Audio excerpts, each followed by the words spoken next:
Welcome to the America 250 PA Start Here, America Did podcast, telling the unique stories that make up the diverse fabric of Pennsylvania. Welcome back to another episode of the America 250 PA podcast. My name is Sydney Harris, and I am delighted to be your host once again. Today's episode centers on family legacy, family history, and how the actions and values of family members can inspire future generations. Our podcasts aim to cover a wide range of stories from Pennsylvania that celebrate its heritage, history, and legacy. And when celebrating Pennsylvania, we know that we cannot overlook the importance of families in preserving our culture, traditions, and knowledge. Our guest today is Representative Christopher Rabb, who represents Pennsylvania's 200th district, encompassing part of the city of Philadelphia and over 60,000 Pennsylvania residents. Beyond his role as a Pennsylvania representative, he is a father, educator, author, and social justice activist. Years ago, his grandmother asked for his help in researching their family history, and what he discovered was truly remarkable. He is here today to share the story of his family, their legacy, and what they mean to him. Thank you for being here today, Representative Rabb. Thank you for having me. So you have quite the family legacy. Without giving too much away, your relatives have played crucial roles in shaping the United States history. Can you share with us and our listeners your family history? Well, I'm a proud scion of several generations of freedom fighters, abolitionists, civil rights activists, and so on for many generations, which cumulatively have inspired my interest in public service. So on both sides of my family, I come from a fairly nomadic people. So while I was born and raised in Chicago and embraced Philly as my home for the past 22 years, my father's people come from Kentucky and Mississippi and South Carolina. My mother's people come from Wilmington, Delaware, Baltimore, all over the Northeast. And so over the course of 30 years, I've identified a number of ancestors who are part of American history in very kind of complementary ways, and folks a lot closer to me. So my parents, my four grandparents who I knew well, and stories of their parents and their grandparents. So you're talking about essentially access to about 200 years of history across 16 people that represented my great-great-grandparents, all of whom were born in antebellum America, so before slavery was abolished nationwide through the 13th Amendment, all of whom died free, or I should say unfree, but that's a longer conversation. And you have a direct lineage from a signer of the Declaration of Independence and a fierce abolitionist. How has their legacy impacted your life, your values, and even your political career? Well, the person you're referring to was a enslaver, a fifth generation enslaver. So when you said a signer and an abolitionist, you're talking about two different people, just so the listeners know, because there were signers who were anti-slavery, but most owned people. So I do descend from a signer who was part of the Livingston family. His name was Philip Livingston out of New York. And the Livingston family over 5 generations was one of the largest human traffickers in the New World. I also descend from Black abolitionists. Philip Livingston was white, of course, but I also descend from Black abolitionists who were the original abolitionists, because anyone who was enslaved who wanted to be free was an abolitionist. I also have relatives who descend from enslavers who were abolitionists as well. So white abolitionists, Black abolitionists, and it was a couple, Christiana, who was the great-granddaughter of Philip Livingston, was owned and worked for the Livingston family in Manhattan and in their summer home 2 hours north of Manhattan, where slavery was the state law in New York.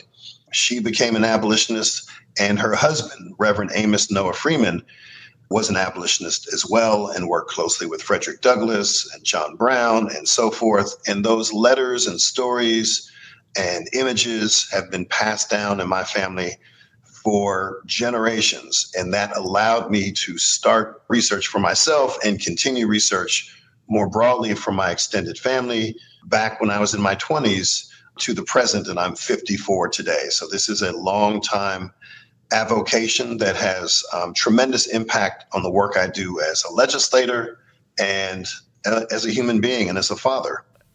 You said that you come from both individuals who were enslaved and who owned other individuals. Whose legacy have you felt the most? Whose legacy sticks with you the most? That's a great question, because a lot of times when people find out that I descend from one of the signers of the Declaration of Independence, they assume that that is a form of inspiration, or that that is what ties together, or what is the foundation for anything good. If they know of my track record as a state lawmaker or my educational background or anything that I've been known for, many people will immediately connect it to the most, shall we say, influential or popular person in my pedigree. But the irony is I didn't learn about this until after I graduated from Yale. And Philip Livingston, his father, was one of the largest donors to Yale and one of the first in 1745. And he put 4 of his sons through Yale. But I didn't find that out until afterwards. The other thing is, it is noteworthy to be connected to important milestones in our history, but they don't necessarily define us.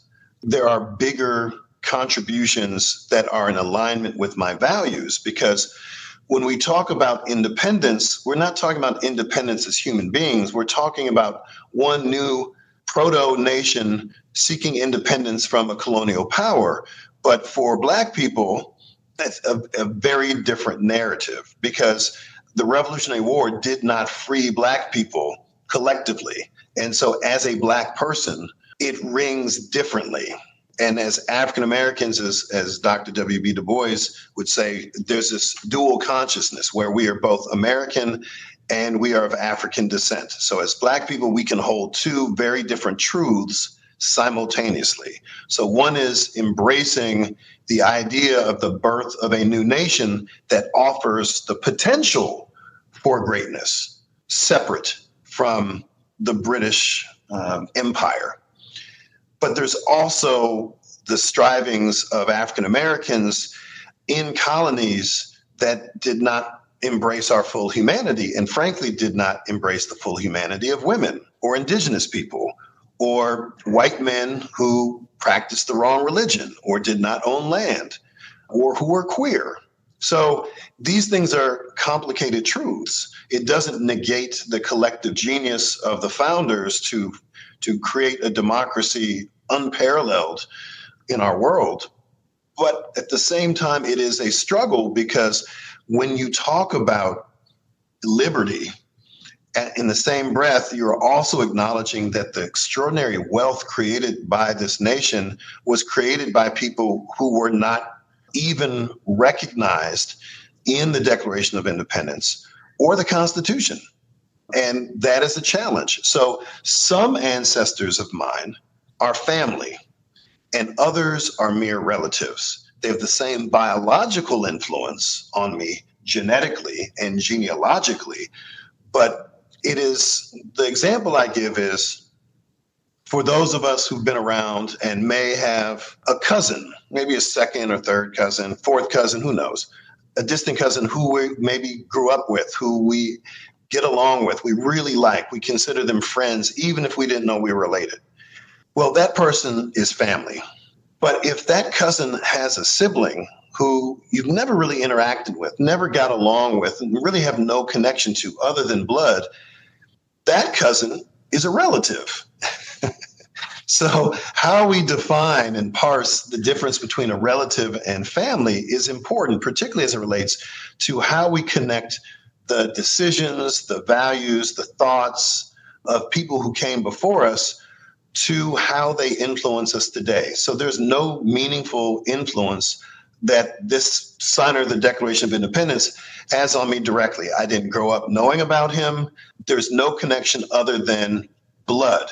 However, his great-granddaughter, Christiana, who lived to be 96 and tell her story to her granddaughter, who told it to her niece, and that niece was my grandmother, then there's a connective tissue through values and family and culture that makes me connected to this story, but not in a linear way, but in a more textured way where we talk about what are the contributions that allowed for signers and congresspeople and justices and Supreme Courts and so forth to even live the life of privilege that they had based on the stolen labor of the people who were around them, who they owned. And to me, that is a much richer and more important story, because without them, none of this would exist. There would be no White House if it were not for the skilled labor of enslaved Black people.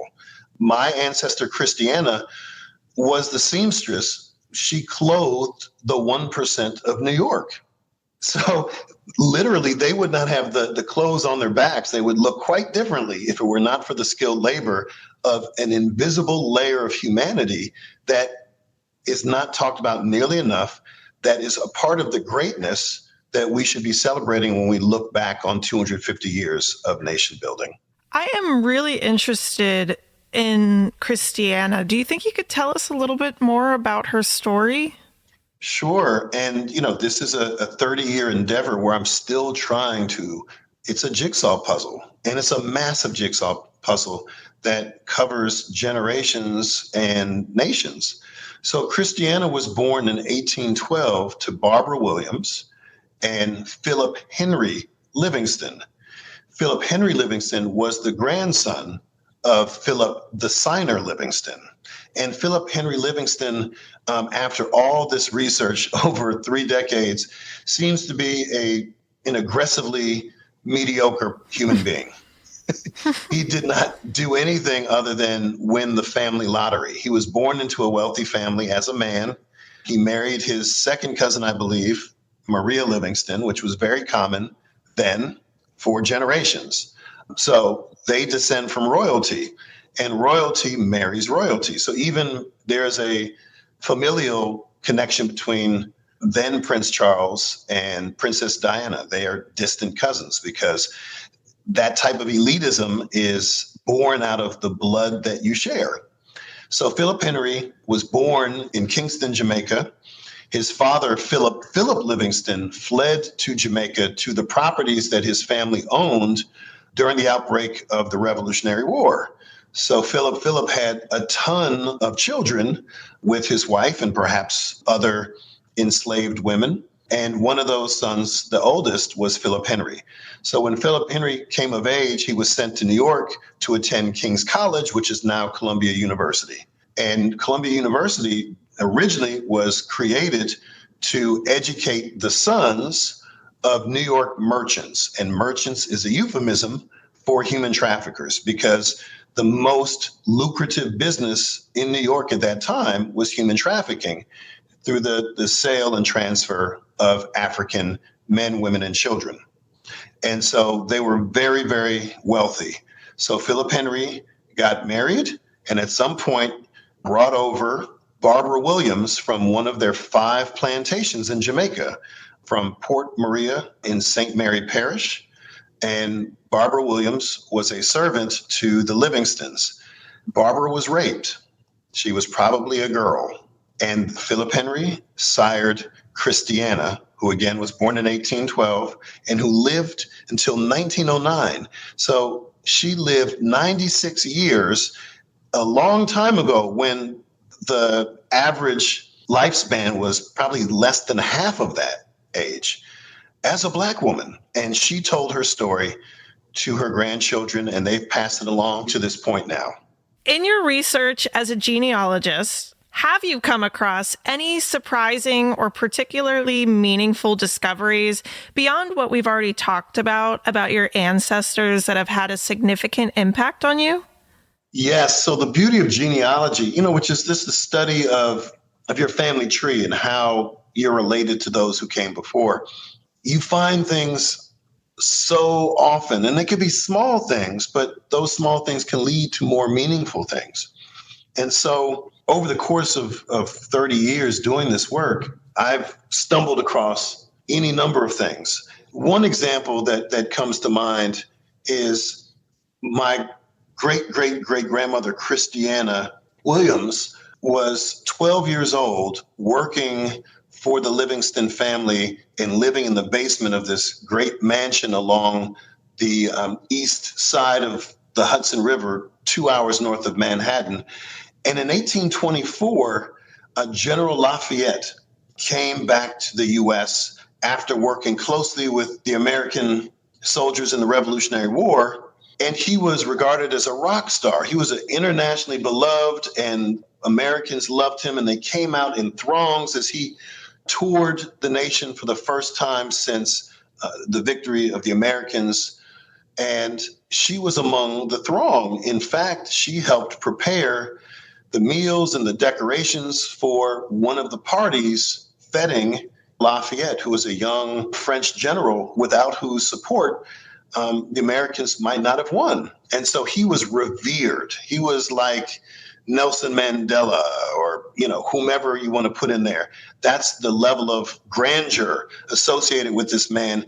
And my ancestor was not just there. She made the reception possible because she was part of that invisible labor force that created all the wonderful food and decorations and clothing and so forth. Those things didn't just happen at the snap of a finger. That was skilled labor of people who are rarely documented in history. And one of those people is one of my ancestors, one of my 32 great-great-great-grandparents.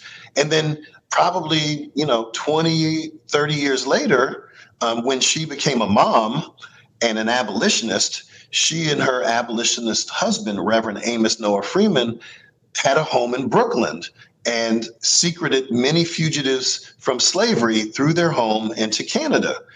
But they also welcomed John Brown, white abolitionist John Brown of Harper's Ferry infamy.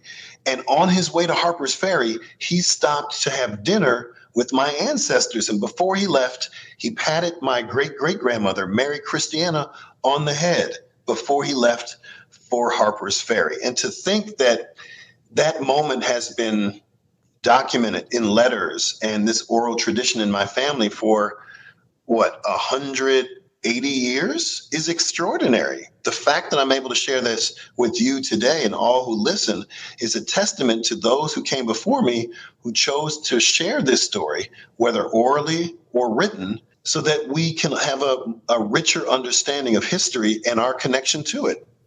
Could you tell us a little bit more about how you found these stories? I think our listeners might be interested in how they can learn more about their family.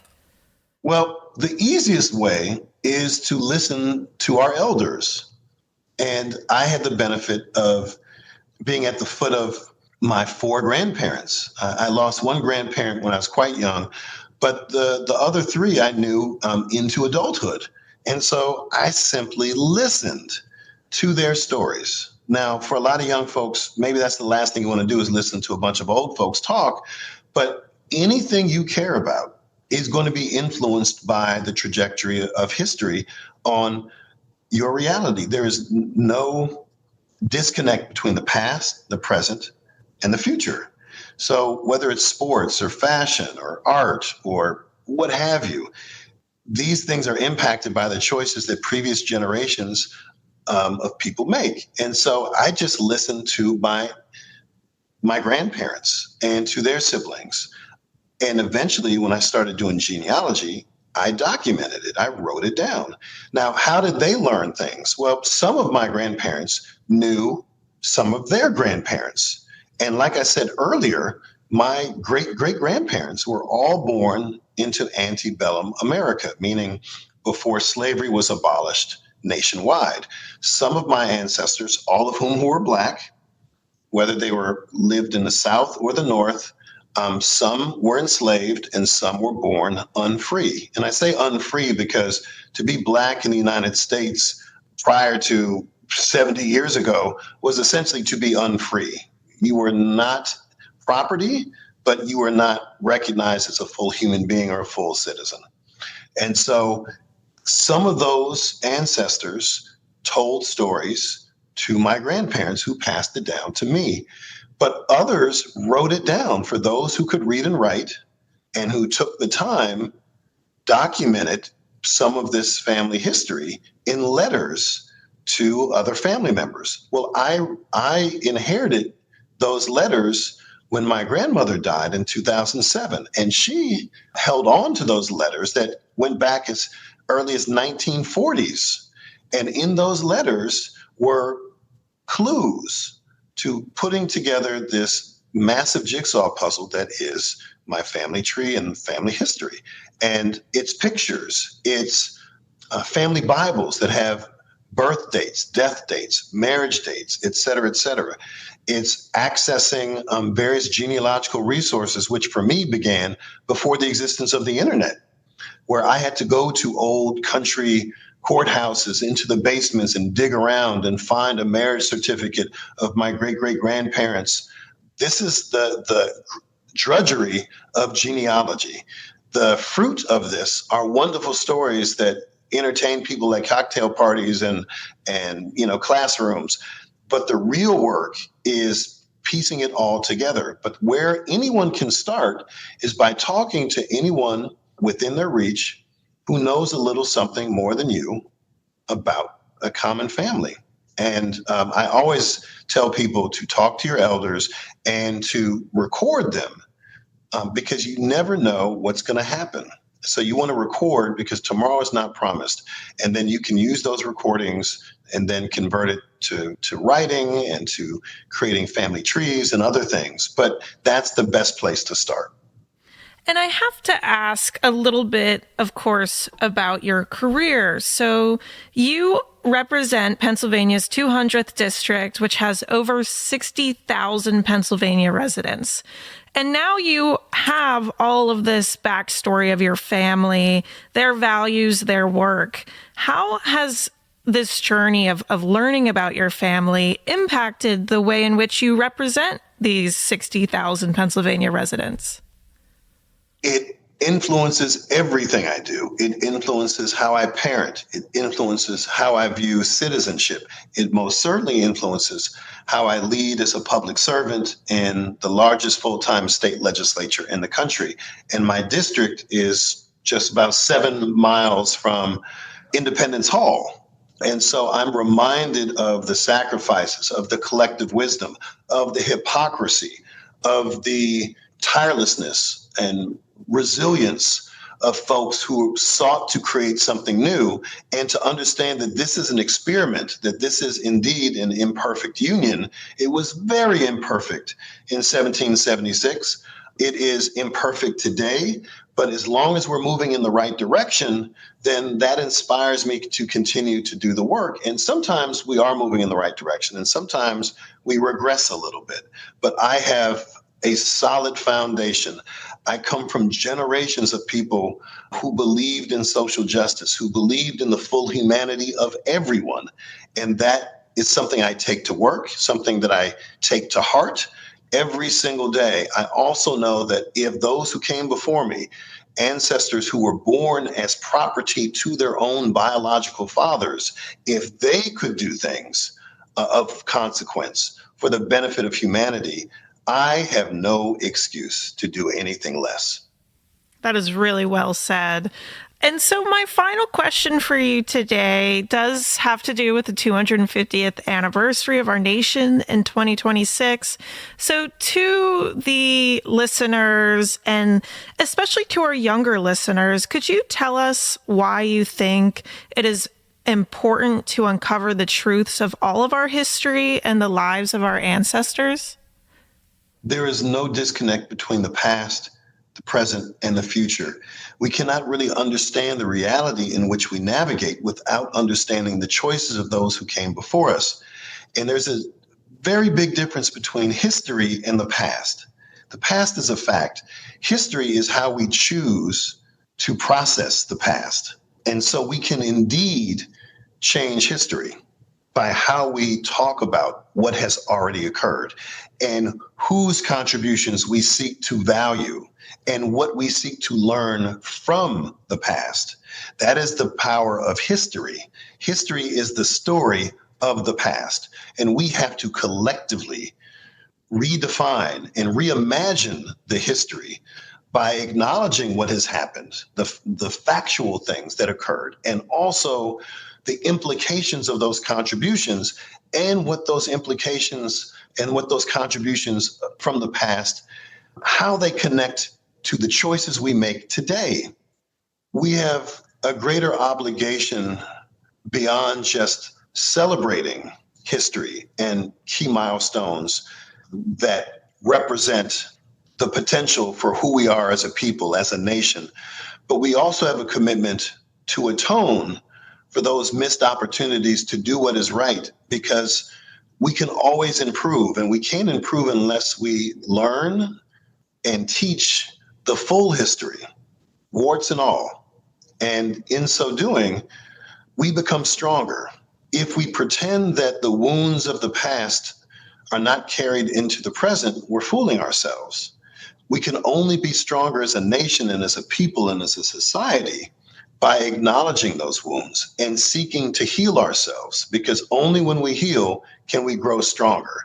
So if we want to be strong, we have to heal. And if we want to heal, we have to acknowledge those wounds and we have to repair them. So reparative efforts around the original sins of this nation, that it was created off of stolen land and stolen labor, should not be something that paralyzes us, but inspires us towards being the type of nation that we should have always been, but can be if we work together in good faith and take the beautiful and the ugly together. Well, thank you so much for being on, Representative Rabb. Listening to your story and your history and how your family has impacted your career is truly inspiring, and it was wonderful having you on. It was truly a pleasure. Thank you. It has been an honor to have Representative Christopher Rabb with us today, sharing the remarkable story of his family's legacy and the profound impact it has had on his life and career. Through Representative Rabb's experiences, we've explored the importance of family history and the enduring influence of our ancestors' actions and values. As we approach the 250th anniversary of our nation, it becomes ever more vital to uncover and celebrate the truths of our shared history and the lives of those who came before us.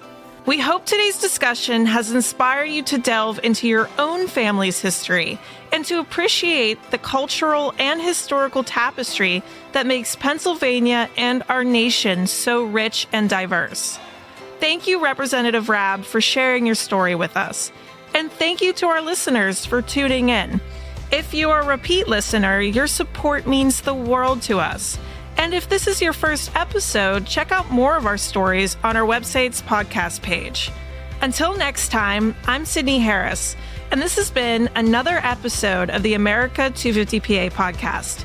Stay curious, explore your history, and as always, stay PA proud.